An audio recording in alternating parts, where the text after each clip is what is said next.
Hi everyone, today we'll talk about how to fix or how to solve black screen on FIFA Mobile. To know how to fix or how to solve FIFA Mobile black screen, you should just go to settings.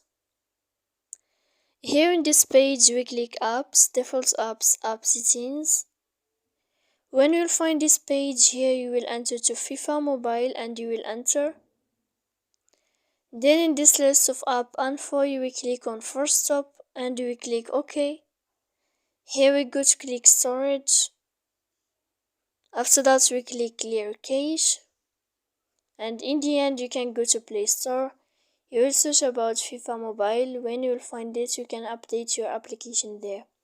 So please don't forget to support us by like and subscribe. See you next time in another video, and thank you for your attention.